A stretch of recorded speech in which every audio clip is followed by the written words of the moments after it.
Hello, everyone, and welcome to the Priceless Podcast. My name is Michael Secen, and I'm your podcast host. This podcast is made in partnership with the European Forum of LGBT Christian Groups and is part of the Let Us Be Heard series supported by HMS. My guest today is Florin from Romania, and you all know about the situation in the Ukraine and what is happening there. And for a while, I was wondering, how are LGBT plus people dealing with the whole situation? I asked Florin to talk to me, and I can ask him a few questions because he's working with LGBT plus refugees from the Ukraine. Hello, Florin, and welcome to the Priceless Podcast. Thanks for having me. Can you tell us a few words? What is your experience with LGBT plus refugees from the Ukraine? I will try to be as explicit and direct as possible, meeting the needs of several people who manage to leave Ukraine quite often with just a few things with them, a cat or a dog and some medicine, and that's all. I will say that quite often they are in a state of shock for obvious reasons. It's a stage of survival, and part of our role actually is to, of course, to offer shelter, food, but also to guide them into practicalities of the new life. Romania, Moldova, Poland are at this stage more or less countries of transition. So part of our role is to guide them if they want to move forward towards Western Europe. And from this perspective of someone who is assisting refugees on behalf of an organization, but also on my behalf as committed person of faith, I want to say that in this horrible circumstances, prayers and good intentions communicated in our groups on Facebook among friends are not exactly enough. When direct action for supporting these people trying to flee a war zone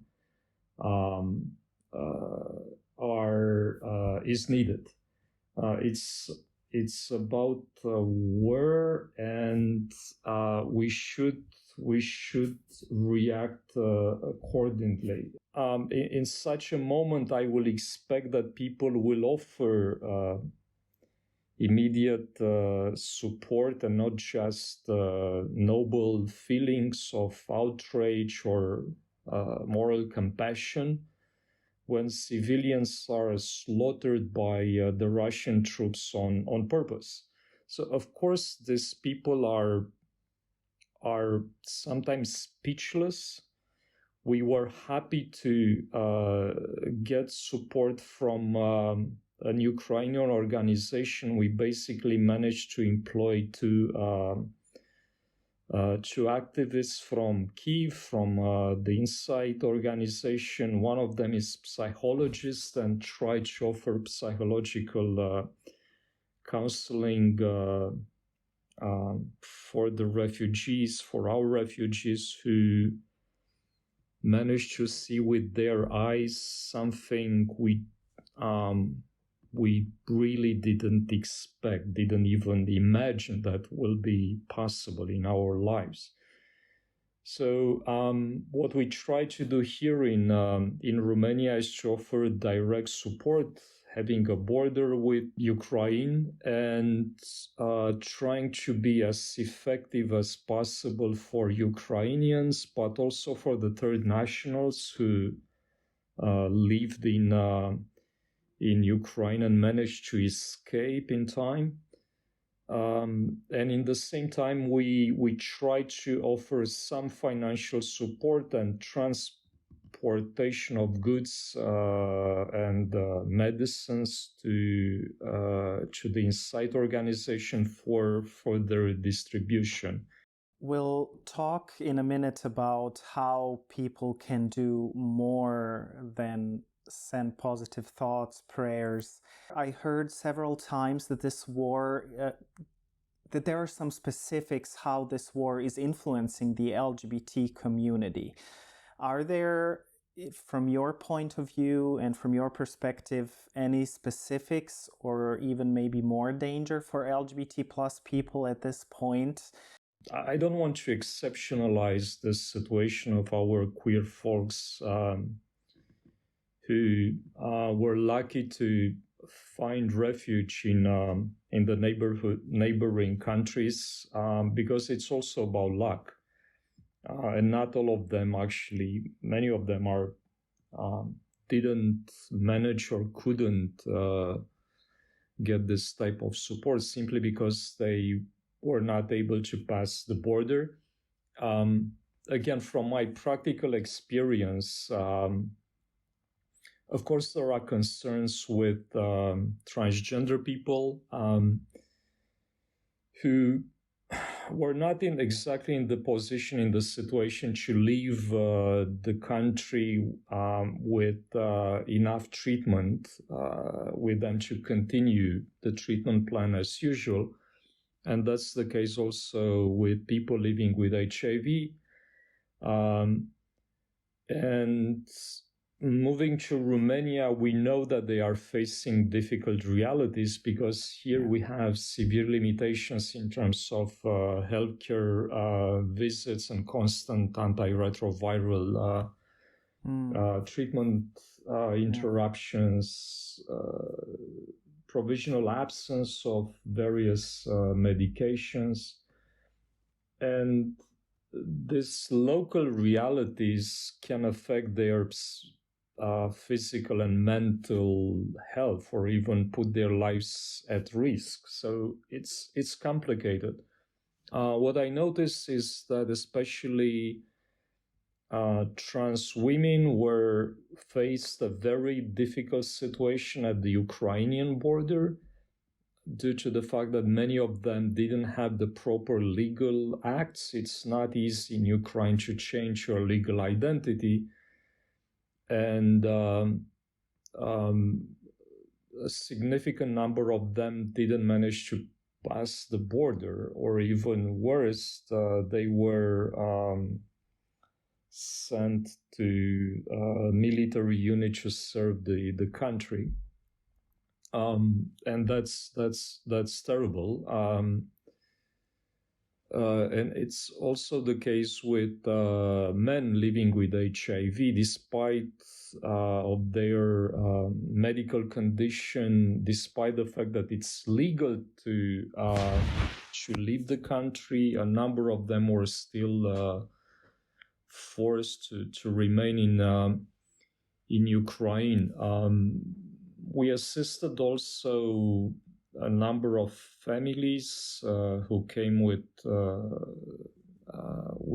children and LGBT or not, and it's really difficult for them to restart their lives here. I'm quite convinced that we have to persist in our efforts to convince the international community, the UN system, the Red Cross, other international organizations to pay much more attention to this marginalized people when they arrive in our countries, because no one is thinking about this vulnerable groups.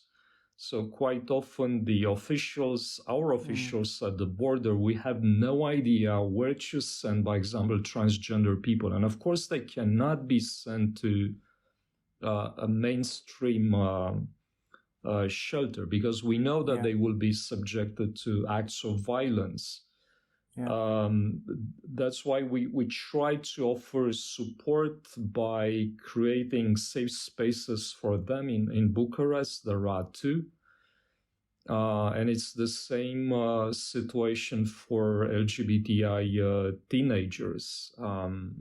We are not ready to offer at this moment enough support in terms of necessarily provisions of medication, counseling, information when they arrive. We should try to intensify our efforts to convince the international organizations to allocate separate space or to cooperate directly with us for creating safe spaces in the big cities for these people, because quite often they don't want to share the same space with others people. They want to feel safe in and work with an LGBT organization that might understand their needs. Their needs are specific.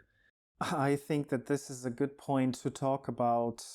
What would you suggest that people do? What is the next step? What would you encourage people to do, and how can they help specifically in a concrete way? Well, I'll give you an example of what can be done.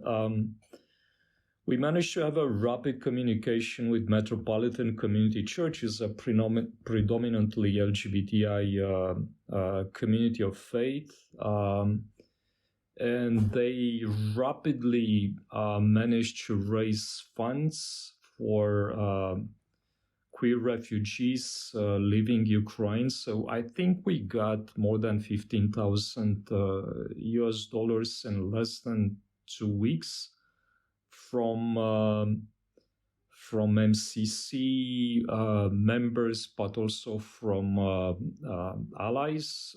In the same time, local MCC communities, especially in UK, but also in Germany, managed to fundraise, and part of the money are directed to support queer refugees here in Romania, but also we managed to send direct support to Ukraine via Insight organization, LGBT organization that used to be based in Kyiv and now is operational in the western part of Ukraine for obvious reasons. So fundraising, I will say, is needed, and it will be needed for longer term. This war will not finish soon.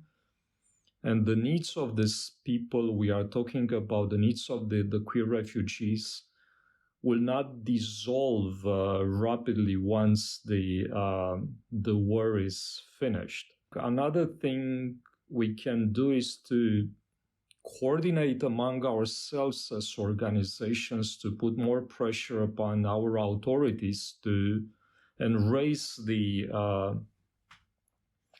attention on the needs of LGBTI people living Ukraine and what can be done in practical terms once they are arriving in our countries. I know that's not an easy thing to be done in countries that are not exactly pro-LGBTI rights. Yeah. And all these countries in the neighborhood of Ukraine are in this situation, let's be frank about. That's why we have to engage into more direct advocacy to be sure that at least our queer refugees will receive information at the border to whom they can speak, and how they can reach us, LGBTI rights organizations or organizations offering community support. We also can provide support, especially in Western Europe, by communicating with LGBT organizations in Romania, in Poland, in Hungary, in Moldova, I will say that there is a clear need for partnership here to be sure that we can send refugees, if they want, to a safe space in Western Europe. We have to prepare this trip. Sometimes we have to offer legal counseling. The documents are missing. Third nationals have difficulties to leave the country and so on. So the connection between all of us is I will say it's essential, and we are just at the beginning. I will say, by comparison, looking to what happened 2-3 weeks ago, I will say that the rapid coordination between us, with ILGA Europe, with other international organizations such as IPPF, International Planned Parenthood Federation, and a few others, this relation is much better.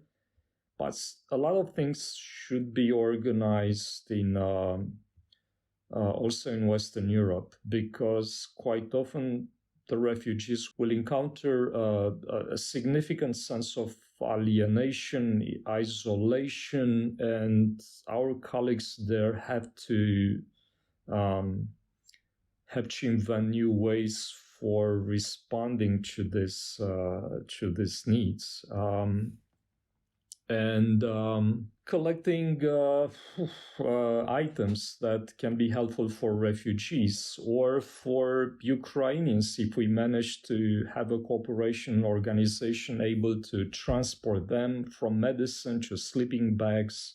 And very important, we are able to provide shelters in our homes, in rented spaces. This is our moral duty, I will say. It's really important to offer this type of direct support for people who have no idea where they will sleep for several nights, or what they can eat.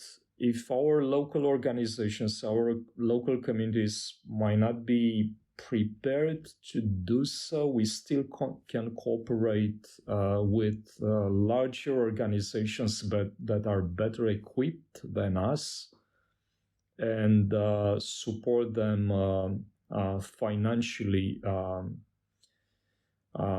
because they also need this type of support. The state is not exactly providing financial support for our organizations or for other organizations of civil society, at least in Eastern Europe. And I think that's the right time to act and show a clear commitment here. Yeah. So if there is someone who starts raising money, funds, who can they contact? Who can they send this money to? Of course, we live in a time we want to be safe, that the money really arrives at the place that's intended for. So what can people do to get the money to the right place? Well, there are a few organizations in the region that already managed to get experience in offering direct support to refugees or queer refugees, but also to their families. Sometimes it's difficult to operate with distinctions based on sexual orientation in times of war. Of course. They do have specific pages, bank accounts where we can send money. I will suggest also to send support to those local organizations in Ukraine. that are enduring a rough time in this period. We can manage here better. I will say it's much more difficult to resist in their regions in Ukraine. So from my perspective, basically sending money, even peanuts, it's not just a practical way of supporting those in need, but it's also a way to do the opposite of what the infamous Red Patriarch Kirill of Moscow in the entire Russia, and many of his bishops are preaching a Bible of hate and violence, a Bible of discrimination. Let's not forget that we as LGBTI people were identified as one of the reasons why Russia has attacked Ukraine. And by paying, I don't know, several euros every month, we can break this call to violence and be agents of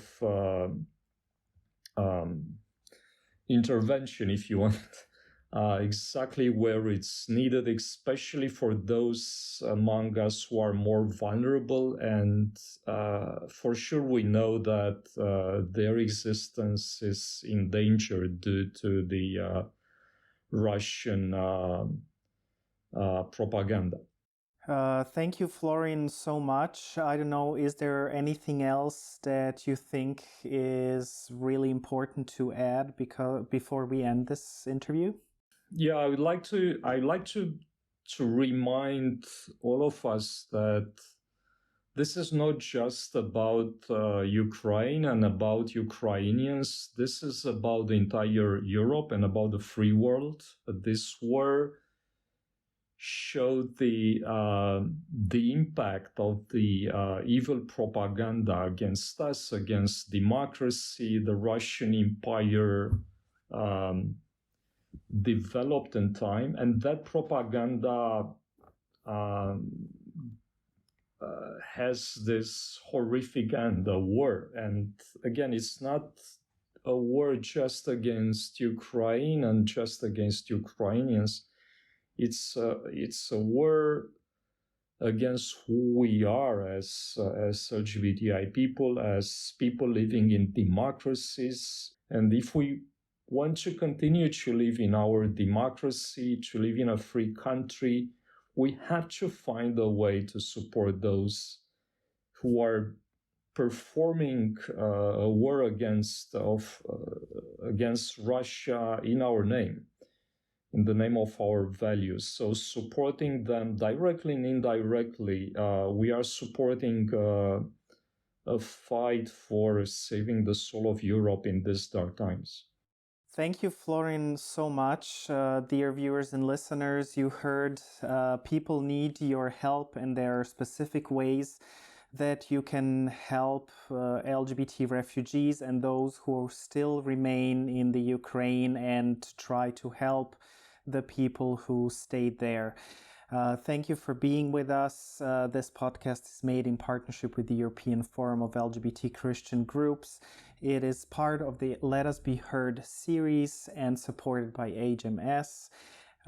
We'll see you soon. Subscribe, help, look in the links for ways that you can help, or even put in some effort and find. I'm sure that there are several organizations across Europe